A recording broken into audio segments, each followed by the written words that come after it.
오늘은 주님의 봉헌 주일입니다. 오늘 전례에는 두 가지 의미가 있는데, 첫째로는 예수님을 낳으신 성모 마리아께서 정결례식을 치른 것을 우리가 기념하고, 또 하나는 예수님께서 성전에 봉헌하신 것을 기념하는 겁니다. 그래서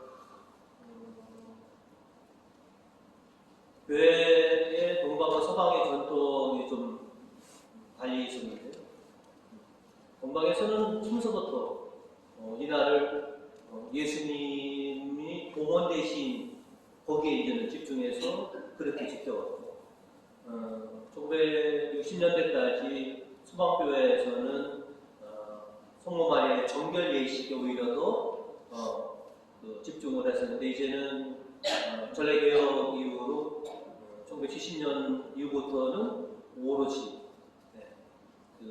정결 예식의 의미도 있지만 아기 예수님이 봉헌되신 것에 더 의미를 두고 오늘을 이제 지키게 되는 것이죠.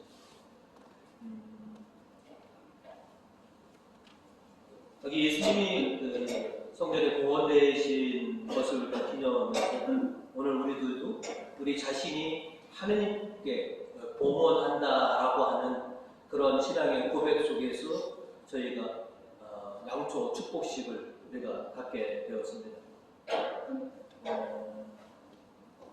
하느님이 우리를 위해서, 예수님이 우리를 위해서 봉헌되었듯이 우리도 하느님을 위해서 봉헌된 삶을 살겠습니다 라고 하는 그런 신앙의 고백 속에서 오늘 전례를 저희가 임하고 있는 것이죠. 그래서 이제 기꺼이 하나님에게 산 제물로 바쳐진 우리들, 그래서 주님의 기쁨이 되는 그런 삶을 살아가보자 우리가 다시 한번 다짐하는 것입니다. 그래서 오늘은 주님의 기쁨이 되리라 라고 하는 제목으로 은혜를 나누고자 합니다. 오늘 말씀을 통해서 저희들은 먼저 우리는 봉헌된 인생입니다 라고 하는 것을 다시 한번 상기합니다. 봉헌은 신자들의 믿음을 어떻게 보면 대변해 준다라고 말할 수가 있겠습니다. 그래서 봉헌이 신자들에게 있어서 신앙의 디딤돌이 되기도 하고요. 때로는 봉헌이 신자 생활에 걸림돌이 되는 경우도 없지 않아 있습니다. 하나님께서 우리에게 봉헌을 바치라고 이렇게 명하신 것은 우리가 드리는 그 봉헌이 하나님의 기쁨이 되기를, 그래서 우리들에게 우리 자신과 우리가 드리는 이 제물들이 하나님의 기쁨이 되기를 바라면서 실은 우리가 봉헌에 임하는 것이죠. 그래서 오늘 우리가 드린 저 양초가 아니 저 양초를 든 우리 자신이 주님께 바쳐드리는 기쁨의 제물로서 우리가 이 자리에 있습니다 라고 하는 그런 신앙 고백을 우리가 가지고 있는 것이죠. 하나님께서는 당신의 자녀들, 당신의 백성들에게 많은 제물들, 또 많은 것들을 봉헌하라고 명하셨습니다. 일찍이 믿음의 조상 아브라함을 택하셨고, 그의 귀한 외아들 이삭을 나에게 바쳐라 라고 명하신 적이 있습니다. 그래서 아브라함은 모리아산에서 기꺼이 아들 이삭을 바치려고 했었죠. 그리고 출애굽 때에도 죽음의 천사가 온 이집트를 쓸고 갈 때 너희가 살려거든 너희의 맏아들과 너희 집안의 모든 짐승이 막배를 지키려면 어린 양을 바쳐.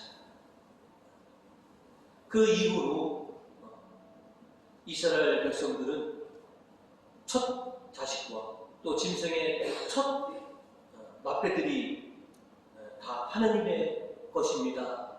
그래서 그거를 물러내기 위해서는 따로 어린 양을 때로는 비둘기를 그렇게 제물로 드리게 된 것이죠. 그에 관한 말씀이 출애굽기 13장 13절로 이렇게 명시되어 있습니다. 처음 난 나귀는 양을 대신으로 바치고 물러내어라. 물러내지 않으려거든 목을 꺾어라. 너의 자식들 가운데서 맞이는 다 물러내어라. 모든 맏배들은 하나님의 것이고 이것을 내 아들로 내 자식으로 계속 삼으려면 물러내야 한다는 것이죠. 배상을 해야 한다는 것이죠.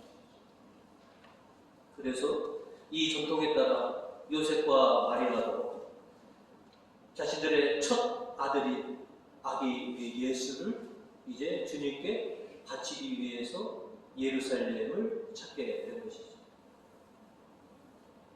복음 23절로 그것은 누구든지 첫 아들을 주님께 바쳐야 한다는 주님의 율법에 따라 아기를 주님께 봉헌하는 것이었다라고 하는 것입니다.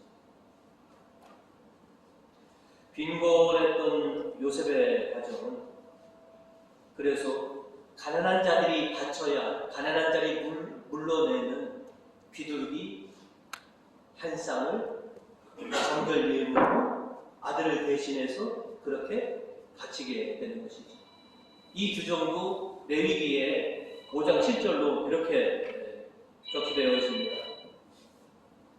만일 그에게 작은 짐승 하나라도 마련할 힘이 없다면 자기의 잘못을 대하는 걸로 산 비둘기 2마리나 집 비둘기 2마리를 가져다가 한 마리는 속죄제물, 한 마리는 번제물로 바쳐야 한다. 그래서 속죄와 번제 제물로 이렇게 해서 두 마리를 바치게 되는 것이죠. 그래서 가난한 삶을 살아온 요셉의 가정은 아기 예수님을 성전에 봉헌하기 위해서 그래서 비둘기 한 쌍을 마련해서 바치게 된 것이죠. 그래서 오늘 우리들은 비둘기 대신에 양쪽 한 쌍씩을 우리가 물러내야 할 제물로 삼아서 번제물과 속죄 제물로 그래서 한 쌍씩 이렇게 우리가 바치게 되는 것입니다.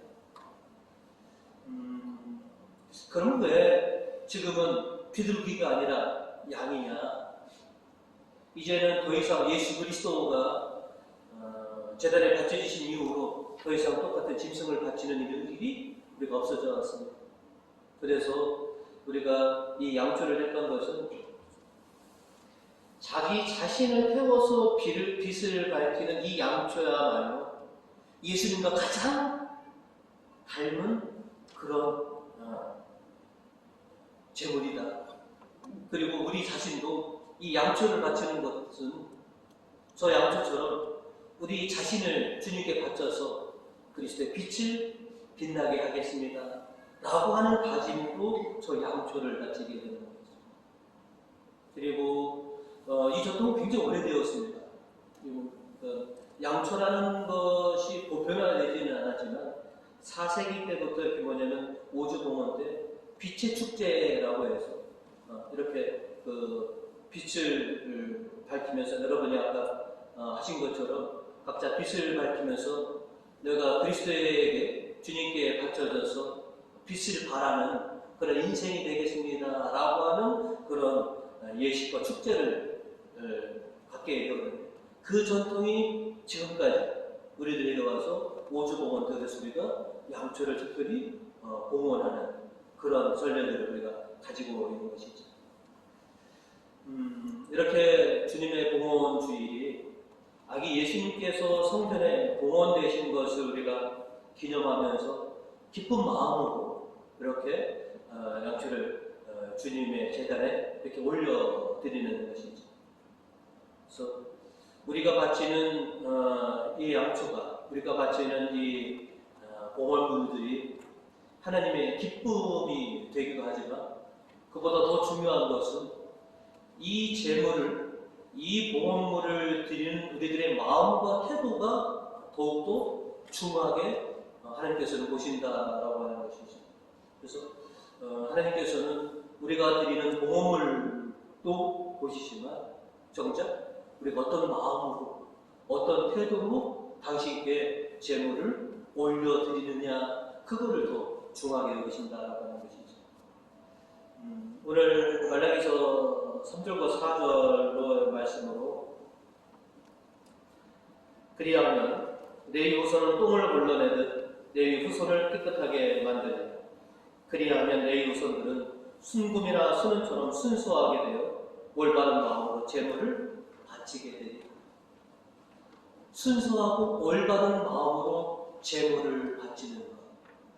그리고 4절은 그때 유다와 예루살렘이 바치는 제물이 옛날 그 한 처음처럼 나에게 기쁨이 되리라.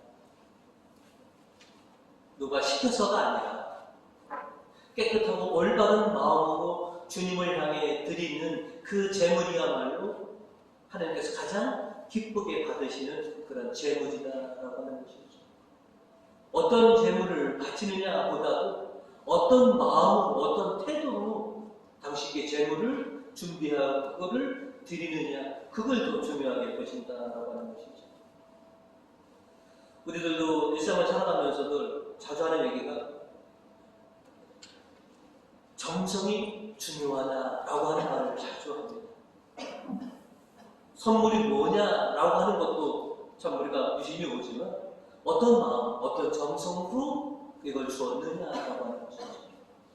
주님은 우리가 어떤 정성으로 어떤 마음으로 당신께 오늘 제물을 바치고 있느냐라고 하는 것이죠. 늘 깨끗하고 올바른 마음으로 당신께 감사하며 당신께 예물을 드리는 그런 우리들을 기다리고 계신다라고 하는 것이죠.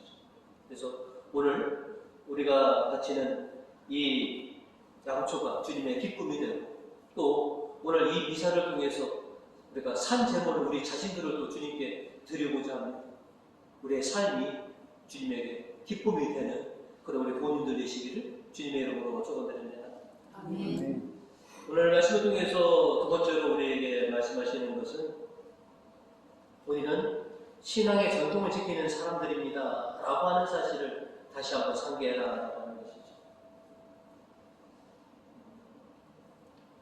우리가 교통법규를 참 지키려고 많이들 노력들을 합니다. 왜 우리가 교통법규를 지키려고 하느냐? 그 교통법규를 지키기 위해서 최소한의 안전이 보장되기 때문에 그렇게 법규를 준수해라 라고들 말합니다. 마찬가지로 신앙의 전통을 지킴으로 인해서 우리는 최소한의 하나님의 보호와 하나님의 안전과 은혜를 우리가 입을 수 있기 때문에 그렇습니다. 그래서 저와 여러분은 성공의 신앙의 전통을 꿋꿋하게 지키려고 애쓰는 사람이고 이 신앙을 또 누군가로 하여금 지키도록 그렇게 안내하는 그런 역할을 맡은 사람들이다라고 하는 것이죠. 나자렛의 요셉의 가정 굉장히 가난한 가정이에요. 빈곤한 가정이었어요. 그럼에도 불구하고 하나님께서 그들에게 주셨던 그 율법과 그 전통을 지키려고 하나님의 뜻에 순명하는 삶을 살려고 애쓴 그런 신앙의 본보기를 보여준 그런 대표적인 가정입니다. 신앙의 전통을 지킨다는 것, 그것은 모든 것이 다 하나님에게 속한 것입니다. 모든 것이 다 하나님의 은혜로 이루어집니다 라고 하는 것을 고백하는 것이 그것이 신앙의 전통을 지켜가는 삶이다 라고 이렇게 말씀을 드릴 수가 있겠습니다.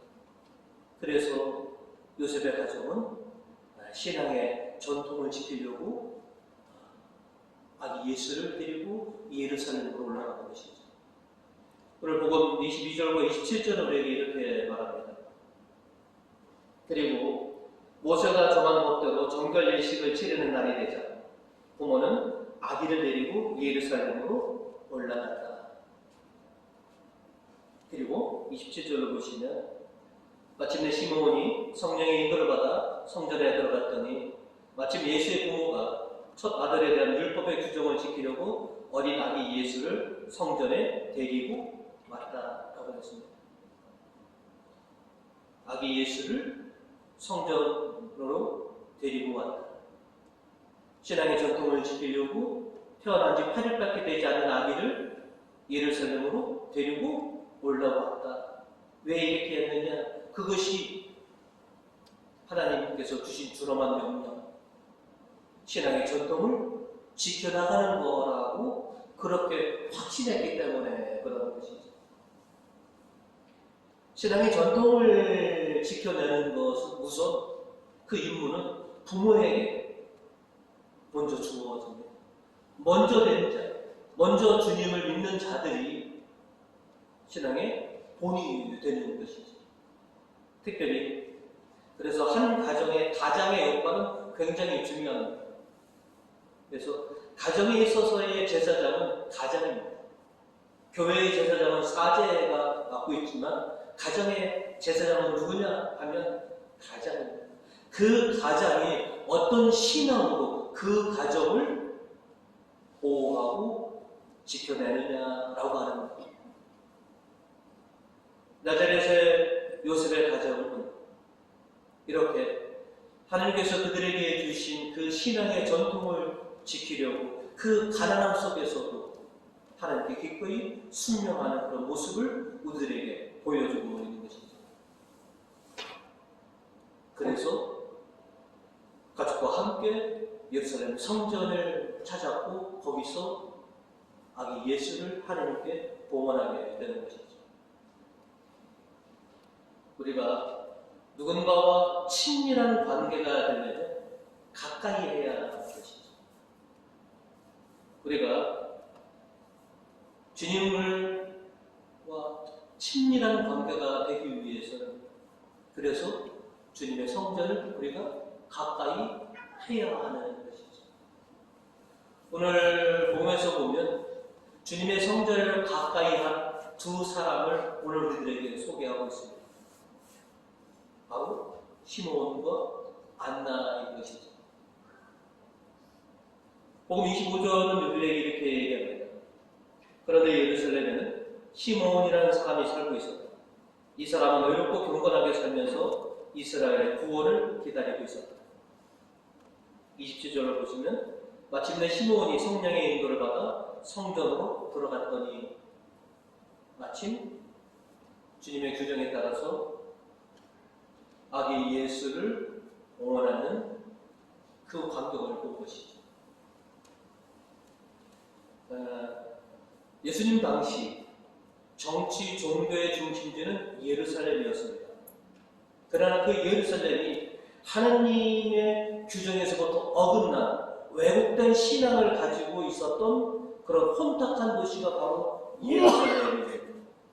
그 예루살렘에서 하나님의 구원에 대한 희망을 가지고 버텨온 인물이 바로 시몬과 안나인 것이죠. 왜곡된 신앙의 도시 속에서 그 많은 혼탁함 속에서 순수한 신앙을 지킨다는 것은 굉장히 어려운 것입니다. 그럼에도 불구하고 그렇게 혼탁했던 도시 속에서 매사 긍정적인 신앙을 가지고 내가 구원을 보리라 라고 하는 그 신앙을 지켜온 인물. 그래서 그러기 위해서 늘 주님의 성전을 찾을 수밖에 없었던 그런 인물들인 것이죠. 결국 시몬은 말라기 예언자가 예언했던 그 놀라운 구원의 영광을 누리게 됩니다. 말라기 예언자는 3장 1절로 우리에게 이렇게 예언했습니다. 보아라, 나 이제 특사를 보내어 나의 행차기를 닦으리라. 그는 너희가 애타게 기다리는 너희의 상전이다. 그가 곧 자기 분벌에 나타나리라. 곧 하나님의 성전에 그가 나타나리라. 그 광경을 보고 시몬은 단박에 알아봤습니다. 이분이야말로 그리스도시고, 그래서 그 아기 예수를 받아안고 하나님께 감사의 기도를 바칩니다. 29절 30절을 보시면 주여 이전에 말씀하시는 대로 이 족은 평안히 문 받게 되었습니다. 주님의 구원을 제 눈으로 지금 보고 있습니다.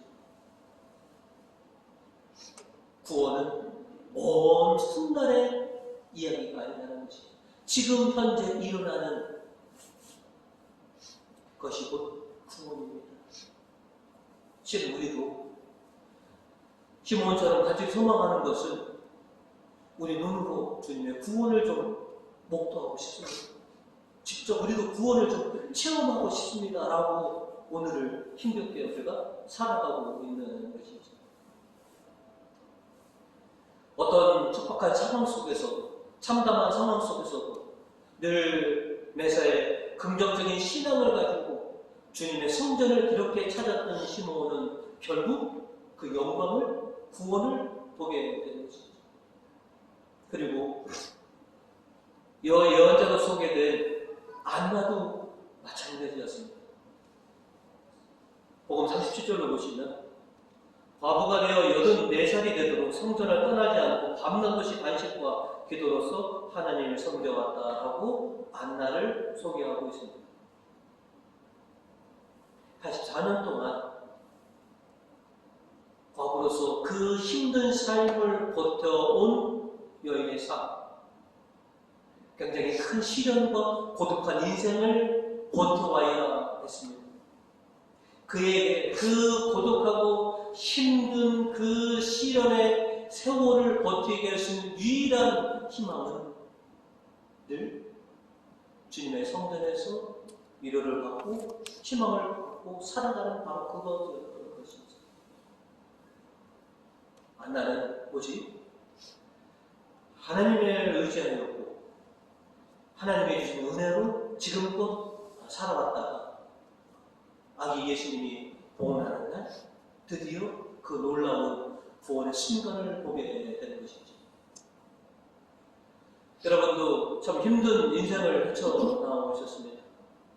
그러는 동안에 하나님께 희망을 두고 안나처럼 힘들고 어려울 때마다 주님의 성전을 찾아와서 주님께 우리가 애원하였고 주님의 은혜들을 우리가 체험하였습니다. 그래서 우리들은 이 신앙을 나만의 신앙이 아닌 이 신앙을 또 누군가도 이 신앙의 은혜들을 체험하도록 그래서 우리가 누군가를 데려오고 누군가와 함께 주님의 성전으로 나오는 것이지. 이렇게 신앙의 전통에 따라 늘 주님의 성전을 그리워하는 것, 이 그 마음을 시편 84편 2절과 4절은 우리에게 이렇게 표현하고 있습니다.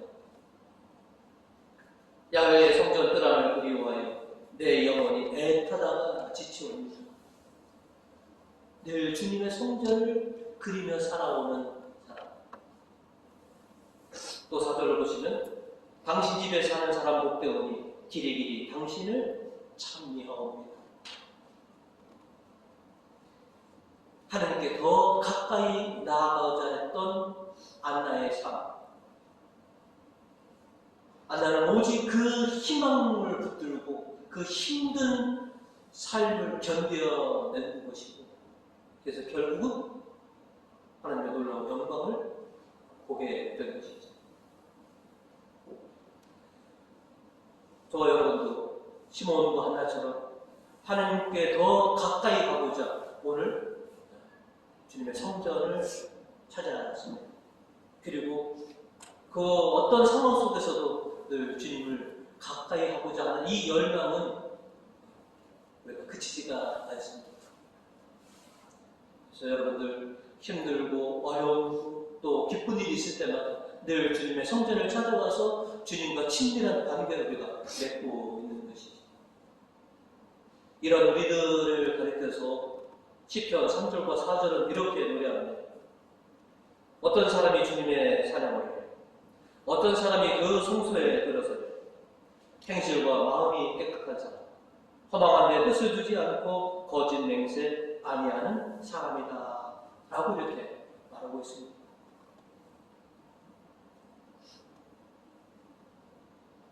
하나님께 가까이 하고자 하는 사람, 신앙의 전통을 지키고자 하는 사람들이 주님의 성전을 찾습니다. 그리고 이 성전에서 주님께서 베풀어 주신 은혜와 영광들을 믿고 살아갑니다. 요셉의 가정이 신앙의 전통을 지키며 이렇게 절기 때마다 늘 주님과 함께하고자 그 힘든 그런 삶 속에서도 예루살렘 성전을 늘 방문하는 것처럼 우리도 주님과 친밀한 관계가 되어서 또 우리 스스로가 우리 자신을 우리는 하나님께 바쳐진 사람들입니다. 또 나와 우리의 가정은 하나님의 신앙을 지켜내는 그런 성공의 신앙을 지켜내는 사람들입니다. 라고 이렇게 우리가 자부하는 것처럼 그러기 위해서 주님께서 정하신 때, 주님께서 정하신 곳에 늘 주님과 함께 머무르는 그런 신앙인들이 되고자 합니다. 늘 주님을 가까이 하시고 주님의 성전을 더욱더 가까이 하셔서 주님과 친밀한 그런 관계를 계속해서 맺어가시고 또 오늘 우리가 양초를 바치면서 다짐했고 또 오늘 이 미사가 진행되면서 다짐한 것처럼 기꺼이 주님을 위해서 산 제물로 저와 저의 가정을 기꺼이 바치겠습니다 라고 했던 이 고백을 늘 지켜나가시고 시몬과 안나가 보았던 그 영광을 여러분들 두 눈으로 목도하실 수 있는 복되신 교우님들 되시기를 주님의 이름으로 축원드립니다. 아멘.